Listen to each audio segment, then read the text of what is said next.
उसके बाद कुछ लेटर्स लगते हैं, जैसे कि रिकमेंडेशन लेटर रखते हैं और पर्सनल स्टेटमेंट लगता है। तो रिकमेंडेशन लेटर के लिए आपको टीचर की हेल्प चाहिए रहती है। तो मैंने अपने प्रिंसिपल से रिकमेंडेशन लेटर मांगा था, और हमारे प्रिंसिपल सर का नाम कुछ पांडे सर है, तो उनने तो बहुत घुमाया हमको। पापा को कई बार हमको प्रिंसिपल ऑफिस जाना पड़ा, लेकिन मेरा बैकग्राउंड अच्छा हो, एजुकेशन बैकग्राउंड होना अच्छा होने के बाद भी उन्होंने हमको बहुत घुमाए थे। आज की इस महत्वपूर्ण प्रेस कॉन्फ्रेंस में आप सभी पत्रकार बंधुओं का मैं मनोज अंतानी तहे दिल से स्वागत और धन्यवाद करता हूं कि आज के इस मुद्दे पर आप लोगों को आमंत्रित किया गया और आप बहुत कम समय में हमारी आवाज़ सुनने के लिए यहाँ पहुँचे। एक बार पुनः आपका धन्यवाद। आज से लगभग 110 साल पहले, लगभग मैं बात कर रहा हूँ 1913 की, हमारे एक सम्राट हुए। उन्होंने डॉक्टर अम्बेडकर को अमेरिका भेजा, और वो भी अमेरिका भेजने के पीछे जो उनका कारण था, महाराज सयाजी राव गायकवाड़ की मैं बात कर रहा हूँ। उन्हें डॉक्टर अम्बेडकर को 1913 में जब अमेरिका पढ़ने के लिए भेजा, तो उनकी ये सोच थी कि किस तरीके से इस वंचित वर्ग की आवाज़ को मैं समूह में, जो एक मुख्य धारा का समूह है, उससे मैं रूबरू करा पाऊँ। डॉक्टर अम्बेडकर अमेरिका पहुँचते हैं, शिक्षा ग्रहण करते हैं और वापस आते हैं। अब 110 साल बाद इतिहास दोहराया जा रहा है। उस समय एक अकेले सम्राट थे, और आज हमारे देश में लाखों करोड़ों सम्राट डॉक्टर अम्बेडकर की वजह से बने हैं। उसी मुद्दे को लेकर मैं आपके बीच में हूँ कि आज से 110 वर्ष पूर्व डॉक्टर अम्बेडकर को विदेश पढ़ने भेजा जाता है, क्योंकि वो आर्थिक तंगी से जूझ रहे थे। ऐसे ही एक सम्राट हमारे बीच में आदर बैठे हैं, जिनको कहें तो पूरे देश के अंदर, देश ही नहीं विदेशों में भी जिस तरीके से एग्ज़ाम इन्होंने पास किए हैं और बहुत सारी चीज़ें वो बताएंगे अपने आप। और उनका सिलेक्शन हुआ है यूके के, पीछे आप बैनर पर देख रहे हैं, न्यूकैसल विश्वविद्यालय के अंदर। बड़े गौरव का समय है दलित समाज के लिए, वंचित समाज के लिए। चर्चा को शुरू करेंगे। भूमिका मैंने बनाई है। आदर अपेक्षा के छोटे भाई हैं, अपेक्षा रंगारे को आप लगातार दिल्ली के अंदर दलित मुद्दों पर मुखर होकर अपनी आवाज़ बताते हुए, अपनी आवाज़ में वो किस तरीके से वक्तव्य रखती है, उसको देखते हैं, जानते हैं। जयप्रकाश रंगारे, उनके फादर हमारे साथ में हैं। ये पूरा परिवार हमारे बीच में आज दिल्ली में है, और सीधा चर्चा करते हैं। आदर, पहले अपने बारे में थोड़ा बताएं। जय भीम, नमो बुद्धाय सभी को। मेरा नाम आदर रंगारे है, और मैं मध्य प्रदेश का एक ज़िला है बालाघाट करके, वहाँ पे एक छोटा सा गाँव है हट्टा, वहाँ से हम आते हैं। देखा जाए तो मेरे पापा जो है वही मेरे मतलब सबको मार्गदाता है, क्योंकि शुरू से ही किसी का दिमाग ना शुरू से अम्बेडकरवादी नहीं होता है। जो करते हैं वो भाषण सुन के, मम्मी पापा जो दिखाते हैं उससे ही बनता है। तो सबसे पहली बात तो मैं अपने पापा को धन्यवाद बोलना चाहूँगा, और क्योंकि मेरी दिमाग को ऐसा बनाने के लिए कि मैं समाज के बारे में पहले सोचता हूँ।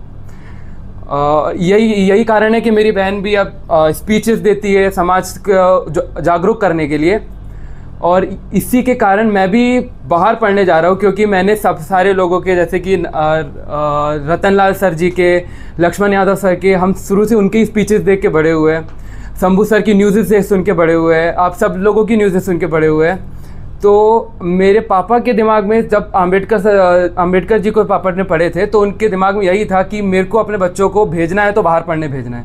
क्योंकि डॉक्टर BR अम्बेडकर, जिनको सिंबल ऑफ नॉलेज बोला जाता है, उनने बोले थे कि शिक्षा, बाहर की जो शिक्षा है उसका लेवल कहीं नहीं मिल सकता आपको।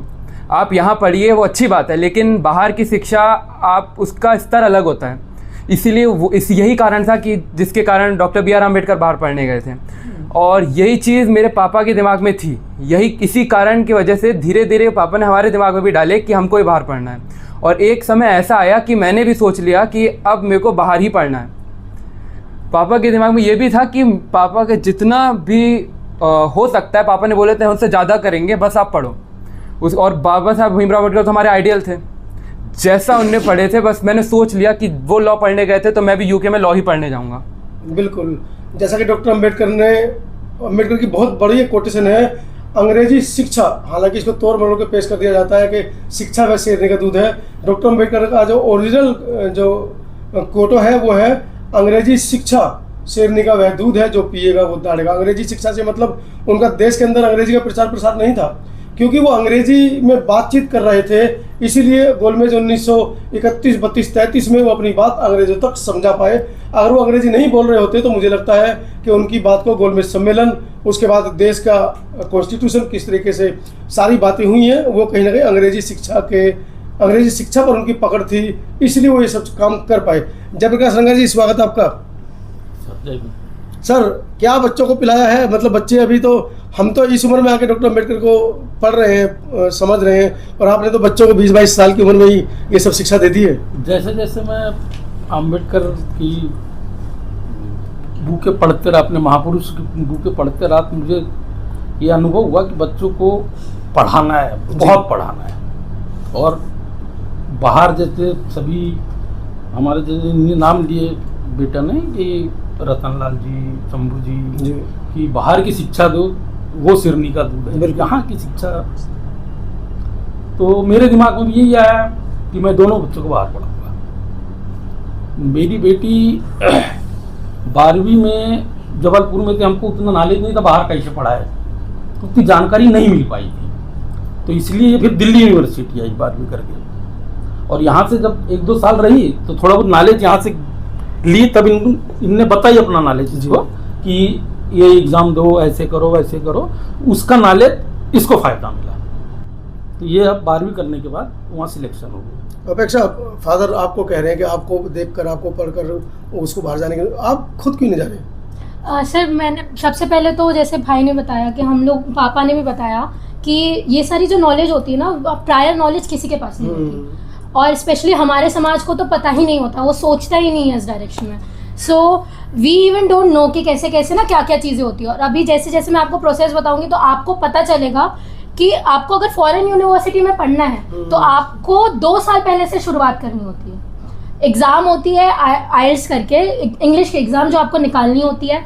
उसके बाद आपको बहुत सारे रेफरेंस चाहिए होते हैं स्कूल से, टीचर्स से जो लिखवाने होते हैं, वो आपको पूरा प्रोसेस भाई बताएगा उसने क्या क्या किया है।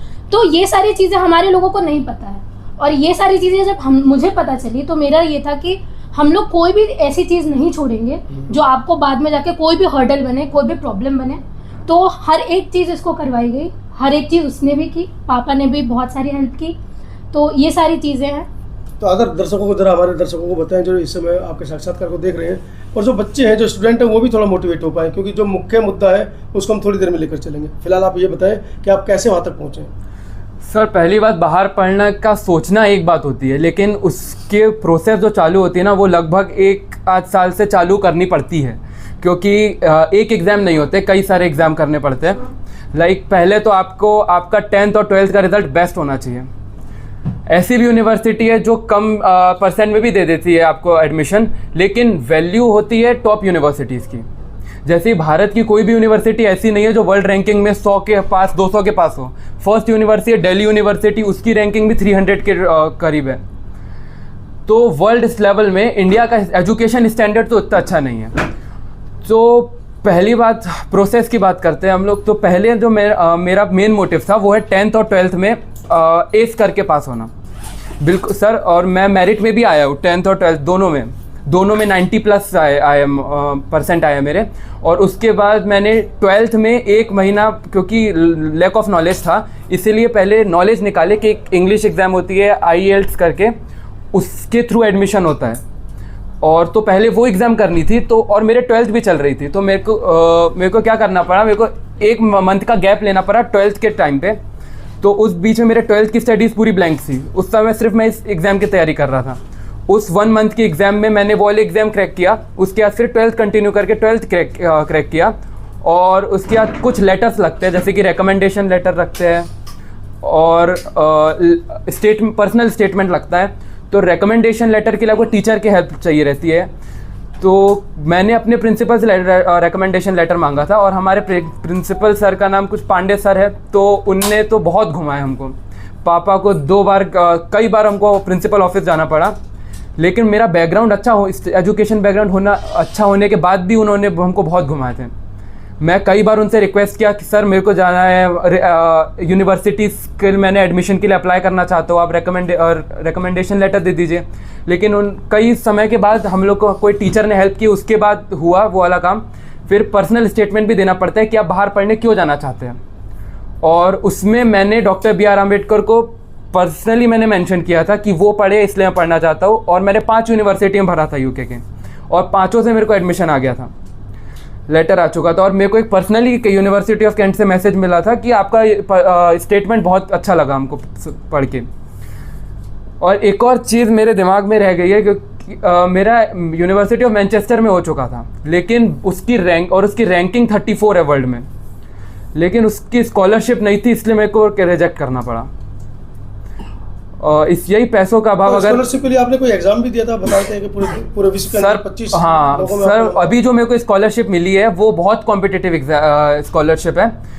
न्यूकासल यूनिवर्सिटी वो इसको स्कॉलरशिप देती है। उसमें क्या है कि आपको बहुत सारे क्वेश्चन के आंसर देने पड़ते हैं और लेटर्स लिख के भेजने पड़ते हैं यूनिवर्सिटी को। उसके बेसिस में और आपके मेरिट के बेसिस में, आपके एप्लीकेशन के बेसिस में आपको उसमें मिलता है स्कॉलरशिप हो, और वो स्कॉलरशिप बहुत कॉम्पिटिटिव है। उसमें वर्ल्ड के लगभग 25 to 30 लगभग बच्चों को स्कॉलरशिप मिलती है, और वो 50% फीस डिडक्ट करती है। मैंने अप्लाई किया और विथ इन अ मंथ मेरा वो वाली स्कॉलरशिप भी आ चुकी थी। वो 50% फीस डिडक्ट करती है। तो ओवरऑल मेरी फ़ीस न्यूकासल यूनिवर्सिटी की कुछ 85 लाख थी, वो 50% डिडक्ट होकर कुछ क्लोज टू 40 लाख हो चुकी है। तो उसी से हेल्प चाहिए थी, क्योंकि पापा अब स्टेट गवर्नमेंट में एक थर्ड टियर एम्प्लॉई है, और वो उतना अफोर्ड नहीं कर सकते, और फीस ही 40 लाख है। और उधर आपको पता है यूके की इज़ वेरी एक्सपेंसिव प्लेस, तो वहाँ का रहने का, वहाँ मतलब कुछ लिविंग एक्सपेंसेस ही उसके बहुत ज़्यादा जा रहे हैं। तो पापा लिविंग एक्सपेंसेस ही क्लोज टू 25-26 लाख है। पापा वो सब करने को तैयार है, लेकिन ट्यूशन फीस में प्रॉब्लम आ रही है। चलिए घुमाकर फिर पुनः अपनी उस मुद्दे पर आता हूँ जहाँ से मैंने शुरू किया था कि एक सम्राट ने डॉक्टर अम्बेडकर को आज से लगभग 110 साल पहले अमेरिका भेजा, और डॉक्टर अम्बेडकर के पैदा किए हुए लाखों सम्राट क्या एक बच्चे को यूनाइटेड किंगडम भेज पाएंगे? ये बड़ी चुनौती है, और आने वाले 1 या 2 महीने में अगर यूके जाने वाले हैं, कहीं ना कहीं कुछ आर्थिक संकट उनके सामने आ रहे हैं, उनके परिवार के सामने आ रहे हैं। उसके बारे में बेहतर होगा कि हम अपेक्षा हमारे दर्शकों को बताएं क्या पूरा मामला है, कितनी कमी रह गई है पूरे में। एक्चुअली सर, जैसा कि मेरे ब्रदर ने पहले बता दिया था कि लिविंग एक्सपेंस जो होता है यूके का, एज यू ऑल नो, कि वो बहुत ज़्यादा हाई लेवल है। एंड डे बाय डे जो इंडियन रुपीज़ है उसकी जो अमाउंट है वो गिरता जा रहा है, और पाउंड्स की वैल्यू जो है वो बढ़ती जा रही है। तो उसकी वजह से जो फ्लक्चुएशन है हमारे फीस में वो ज़्यादा से ज़्यादा आता जा रहा है। कुछ टाइम पहले जो फीस 42 तक हम लोगों को देनी थी वो अब बढ़ के 45 हो चुकी है। सो अब हम लोग तो इतना तो हम लोग जानते हैं कि हमारे जो लोग हैं वो इतना तो अफोर्ड नहीं कर सकते, नहीं दे सकते। तो फादर सेड इट्स ओके, हम 40 तक का बात करते हैं, हो सकता है अगर कोशिश करते हैं। तो आपको ये सारी जो प्रॉब्लम्स हम लोगों को आ रही थी वो इसलिए वजह से आ रही थी कि हमारी करेंसी इतनी कम है ना, कमज़ोर है, डे बाय डे उसका लैक होता जा रहा है। दूसरी बात, जो लिविंग एक्सपेंस है वही ऑलमोस्ट 30 के आसपास, 30 लाख के आसपास आता जा रहा है। तो स्टेट गवर्नमेंट के एम्प्लॉय को अगर वो सारी चीज़ें फुलफिल करनी है तो वो ऑब्वियस सी बात है कि वो कोई प्रॉपर्टी नहीं बनाएगा अपने लिए, वो अपने लिए कोई पर्सनल एक्सपेंस की चीज़ें नहीं खरीदेगा, वो बच्चों की पढ़ाई के लिए बचाएगा। वैसे ही मेरे फादर ने किया, उन्होंने बचाया, और जो बची हुई चीज़ें हैं, जो बचा हुआ अमाउंट है वो अब वो भाई के एक्सपेंस में लगा रहे हैं। तो ऑल टोटल हम लोगों को जो पर्सनली ज़रूरत है वो 40 लाख की ज़रूरत है, जो इसकी ट्यूशन फीस कवर करने के लिए। ये एक बहुत बड़ा अमाउंट है एक वंचित वर्ग के एकाकी परिवार के लिए। 40 लाख रुपए, मुझे लगता है कि एक सरकारी कर्मचारी जो द्वितीय श्रेणी में नौकरी कर रहा है, पूरे जिंदगी में वो 40 लाख रुपए मुझे लगता है कि रिटायरमेंट के बाद शायद नहीं बचा पाता है। रंगारे जी, कैसे आप इस पूरे मामले को देख रहे हैं? अब हम साक्षात्कार के अंत की तरफ जा रहे हैं। आपने जॉब की, नौकरी की, और अपने बच्चे को पढ़ाना चाह रहे हैं, लेकिन वहीं दूसरी तरफ लोग कह रहे हैं कि आप तो क्रीमी लेयर में आ गए हैं। इस तरह की भी आवाज़ हो रही है, लेकिन उसके बावजूद आप बच्चे की फीस नहीं इकट्ठा कर पा रहे हैं। तो क्या कहना चाहेंगे, क्या डिमांड करना चाह रहे हैं? तो रहने वगैरह की फीस है, और ऐसे 30-35 लाख आ रही है। जैसे अभी वीज़ा के लिए भी 4 लाख लग रहे हैं, ये मैं अफोर्ड कर लूँगा। जी, जो अभी तक बचाया ही किया, कोई प्रॉपर्टी नहीं खरीदा हूँ, वो मैं इनकी शिक्षा में डाल दूँगा। लेकिन जो फीस है 40 लाख, वो उसकी प्रॉब्लम जा रही है। चलिए, यही बेहतर है, यही हमारे लिए एक बड़ी खबर है कि हमारे बच्चे ने कम से कम वो एग्जाम्स क्रैक कर वहाँ तक पहुँचे तो सही, वरना सर, तो एक चीज़ मैं बोलना चाहूँगी, जैसे आपने क्रीमी लेयर की बात की, ऑनेस्टली स्पीकिंग जिनके जो हम लोगों के स्टेट गवर्नमेंट स्कॉलरशिप्स देती हैं, जो सेंट्रल गवर्नमेंट स्कॉलरशिप देती है, उनका क्राइटेरिया ये होता है कि आपका जो एनुअल इनकम होनी चाहिए वो 5 लाख होनी चाहिए। और हम लोगों के जैसे फादर ने भी बताया, वीज़ा का ही जो फीस है वो 4 लाख लग रहा है करीब। तो जिनकी एक साल की तो जो ऑल टोटल मतलब वो जितना अपना पढ़ाई करेगा उसकी, तो जो क्रिमिनल वाले जो 5 लाख के नीचे वाले लोग हैं वो तो कभी सोच ही नहीं सकते। और जो गवर्नमेंट है, गवर्नमेंट की पॉलिसीज ये हैं कि क्रिमिनल वो हो जाते हैं जो 5 लाख से ऊपर है, अप्रॉक्सीमेट 8 लाख जिनकी इनकम है। तो हमारी 7 लाख के पास पापा की एनुअल इनकम बनती है कटपिट के। इतना होने के बाद हम लोगों को इतनी सारी प्रॉब्लम्स आ रही है, तो वी वर थिंकिंग कि हमारे लोगों को कितनी प्रॉब्लम्स आती होंगी जो ये सब अफोर्ड नहीं कर सकते। मतलब एट लास्ट यही है कि सरकार आपको दे रही है, मतलब आपके पास अगर दांत है तो आपको आप चने नहीं चबा सकते, है ना। आपके पास दांत नहीं है तो वो आपको चने ला के दे रही है कि आप खा लीजिए। तो इट्स लाइक दैट स्कॉलरशिप, तो वो प्रैक्टिकली पॉसिबल ही नहीं था। लेकिन हमारे देखिए सरकार कहते हैं कि हम गरीब बच्चों को विदेश भेज रहे हैं पढ़ने के लिए, ऐसा कोई मौका मिला आपको? दूसरा नंबर कि एजुकेशन लोन की सुविधा भी होती है स्टूडेंट्स के लिए, क्या आपने वहाँ ट्राई किया था? सर पहली बात तो ये जो गवर्नमेंट है, सर पहली बात तो गवर्नमेंट हमारे कंट्री के स्कूल बंद कर रही है। अभी आपने उत्तर प्रदेश की खबर सुनी होगी। अब वो ऐसी गवर्नमेंट जो कंट्री के स्कूल बंद कर रही है, हम उससे उम्मीद क्या कर सकते हैं कि वो स्कॉलरशिप देगी पहली। और अभी महाराष्ट्र गवर्नमेंट कुछ समय पहले स्कॉलरशिप दे रही थी, वो सिर्फ 2 बच्चे उसकी उपलब्धि उठा पाए, बाकी बाद में स्कॉलरशिप बंद कर दी। और सर हमारे समाज को ना सर क्या है, नॉलेज बहुत कमी है। अगर मेरी बहन को नॉलेज होती तो डेफिनेटली 12th के बाद वो भी जाती, क्योंकि हम दोनों के पापा ने शुरू में हम मन में डाल दिया था कि पढ़ने बाहर जाना है। मेरी बहन की बात है, क्योंकि लैक ऑफ नॉलेज था तो दिल्ली आना पड़ा। सर तो हमारे समाज में तो बहुत कम नॉलेज है सर। अब लोग उनको पहले सोचना पड़ेगा बाहर पढ़ने जाने का, फिर देखना पड़ेगा स्कॉलरशिप है कि नहीं है, और गवर्नमेंट तो स्कॉलरशिप नहीं देती। लोन की सुविधा मिल सकती है क्या आपको? सर लोन की सुविधा है सर, लेकिन मैंने पूछा था सर, लेकिन मेरे को अभी सिर्फ LLB नहीं करना है। अभी मैं LLB करने के लिए लॉ के लिए जा रहा हूँ। LLB के पास बहुत सारी एग्ज़ाम्स हैं सर, जैसे कि LLM करना है मेरे को, उसके बाद बार एग्ज़ाम की एग्ज़ाम देनी है। और सर एक बात है मेरे मन में सर, हमारे समाज के लोग सिर्फ और सिर्फ सुप्रीम कोर्ट तक सोचते हैं। हमारे समाज अभी एक इंटरनेशनल कोर्ट भी है और वहाँ पर भी हमारे समाजों को रिप्रेजेंटेशन नहीं है। मैं वहाँ जाने की सोच रहा हूँ। तो सर सिर्फ LLB करने से नहीं होगा। अगर मैंने अभी लोन ले भी लिया तो सर इंटरेस्ट वो सब करके मैं अपने पढ़ाई में फोकस नहीं कर पाऊँगा। मेरे को अपने समाज को रिप्रेजेंटेशन करवाना है इंटरनेशनल कोर्ट में। चलिए, बहरहाल एक बड़ी चुनौती है। 40-45 लाख रुपए की जो कह सकते हैं कि अटकलें लगाई जा रही हैं कि इतना पैसा होगा तो हमारा आदर विदेश पहुंच पाएगा। इसी मुद्दे को लेकर आज हम आपके सामने रूबरू हुए थे। नीचे आदर के पेरेंट्स का नीचे अकाउंट नंबर स्क्रॉल में चल रहा है, साथ में बारकोड भी है। आपसे जितना ज़्यादा से ज़्यादा हो सकता है यथासंभव एक आर्थिक सहयोग करें। और हमने पीछे लिखा भी है, समस्या है तो समाधान है, आओ आर्थिक सहयोग करें। इससे पूर्व भी हम लोगों ने कई बार अपने बच्चों के लिए आवाज़ें उठाई हैं और 25-30 लाख रुपए इकट्ठे कर हम लोग अपने बहुत सारे बच्चों को, जो होनहार बच्चे हैं, उनको विदेशों में शिक्षा ग्रहण अभी भी वर्तमान में वो बच्चे पढ़ रहे हैं। आदर के बारे में भी आपको मुझे लगता है कि पॉजिटिव होकर सोचना चाहिए। और ज़्यादा बड़ी रकम भी नहीं है। अगर हमारे समाज को 40 करोड़ की संख्या दी जाती है कि वंचित समाज की संख्या 40 करोड़ है और आप 50 पैसे भी डालेंगे तो बच्चे की फीस पूरी हो जाएगी। लेकिन फिर भी कोशिश कीजिएगा जितनी ज़्यादा से ज़्यादा आप सहयोग कर पाएँ, आदर के लिए करें। धन्यवाद।